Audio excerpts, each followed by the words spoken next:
श्री कृष्ण गोविंद हरे मुरारे हे नाथ नारायणो वासुदेवाय। आज जो है हम लोग श्री कृष्ण के जो प्रश्नोत्तरी कार्यक्रम है, जिसे हम श्रीमद् भागवत गीता कहते हैं, कृष्ण अर्जुन संवाद कहते हैं, उसका 13वां अध्याय शुरू करेंगे। और 13वां अध्याय में एक से श्लोक से लेके 11 तक का श्लोक का करेंगे। और मैं अपने सभी व्यूअर से निवेदन करता हूँ हाथ जोड़ करके कि मेरे चैनल को सब्सक्राइब जरूर करें। सत्य सनातन का सहयोग इसी प्रकार से भी किया जा सकता है।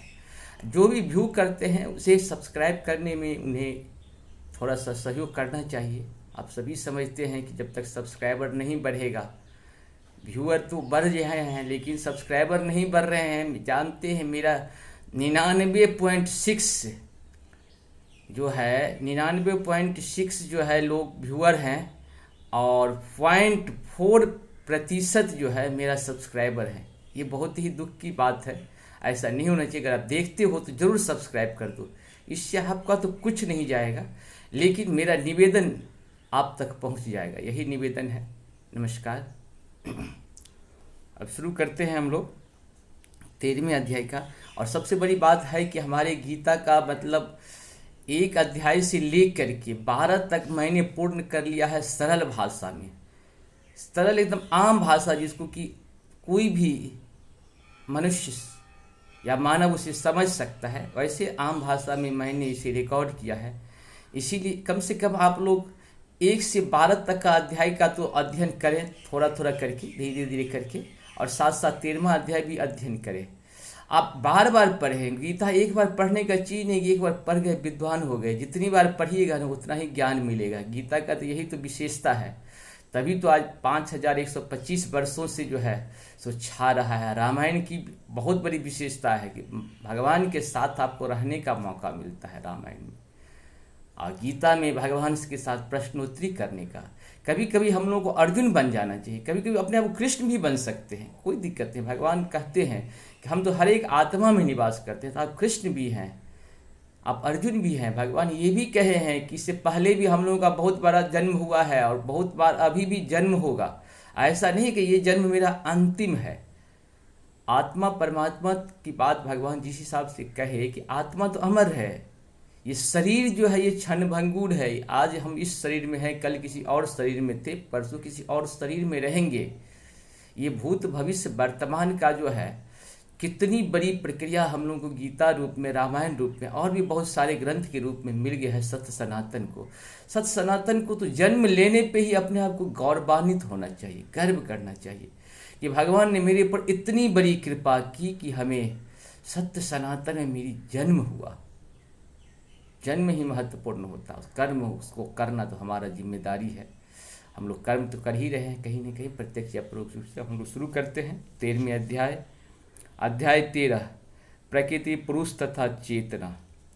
अर्जुनवाच प्रकृति पुरुष चैव क्षेत्रं क्षेत्रज्ञमेव च एतद्द्वयोमिच्छामि ज्ञानं श्रेय च केशव। श्री भगवान वाच इदं शरीरं कौन्तेय क्षेत्रमित्य भिद्यते एतेद्यो वेति तं प्राहो क्षेत्रज्ञ इति तदहति। अर्थात अर्जुन ने कहा, हे कृष्ण, मैं प्रकृति एवं पुरुष भोक्ता, क्षेत्र और क्षेत्रज्ञ तथा ज्ञान एवं ज्ञेय के विषय में जानने की इच्छुक हूँ। श्री भगवान ने कहा, हे कुंती पुत्र, यह शरीर क्षेत्र कहलाता है और इस क्षेत्र को जानने वाला क्षेत्रज्ञ है। देखिए भगवान कितना सुंदर सवाल, क्या अर्जुन क्या सवाल किए हैं भाई, क्या जवाब भगवान दे रहे, मानना पड़ेगा भाई। वाह, धन्य है प्रभु, धन्य है अर्जुन, धन्य है आपका। जितना बार बार भी धन्यवाद किया जाए प्रभु, धन्य हो प्रभु आप। जय हो प्रभु, जय हो आपके। क्षेत्रज्ञ चापि मां विधि सर्वक्षेत्रसु भारत क्षेत्र क्षेत्र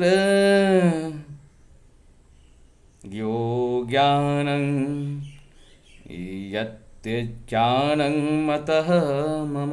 अर्थात हे भरतवंशी, तुम्हें ज्ञात होना चाहिए कि मैं भी समस्त शरीरों में ज्ञाता भी हूँ, और इस शरीर तथा इसकी ज्ञाता को जान लेना ज्ञान कहलाता है, ऐसा मेरा मत है।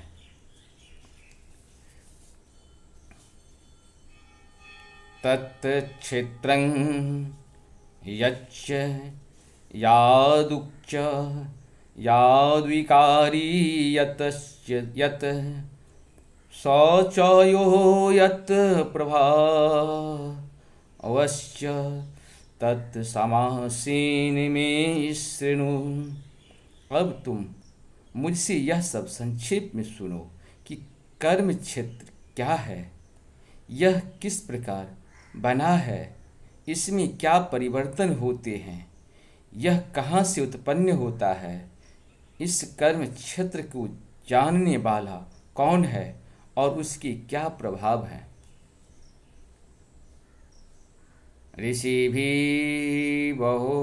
ऋषिभिर बहुधा गीतं छन्दोभिर विद्यो पृथक् ब्रह्मसूत्र पदेच्चैव हेतुमद्भिर विनिश्चिते।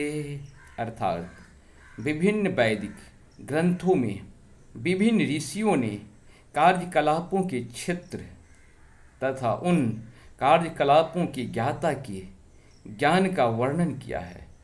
इसे विशेष रूप से वेदांत सूत्र में कार्य करने की समस्त तर्क समेत प्रस्तुत किया गया है।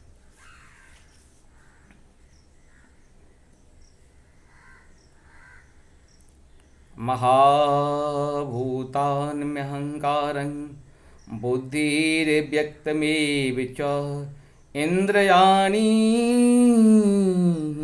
इन्द्रियाणि तदेकं च पंचं चेन्द्रिय गोचरा इच्छा द्वेषं सुखं दुःखं सत्यचेतन धृता तत्क्षेत्रं समासीन सविकार मुदाहितम। अर्थात पंच महाभूत अहंकार, बुद्धि, अव्यक्त तीनों गुणों को, अप्रगट अवस्था, दसों इंद्रियों तथा मन, पांच इंद्रिय विषय, इच्छा, द्वेष, सुख दुख, संधात, जीवन के लक्षण तथा धैर्य, इन सब को संक्षेप में कर्म का क्षेत्र तथा उसकी अंत क्रियाएं विकार कहा जाता है।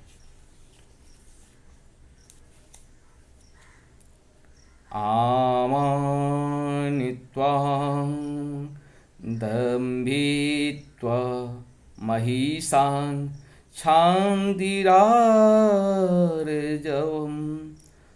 आचार्योपासनं शौचं स्थैर्यमामतमिनिग्रहः इन्द्रियार्थेषु वैराग्यमनङ्कार एव च जन्म मृत्यु जरा व्याधि दुःख दोषानुदर्शनम्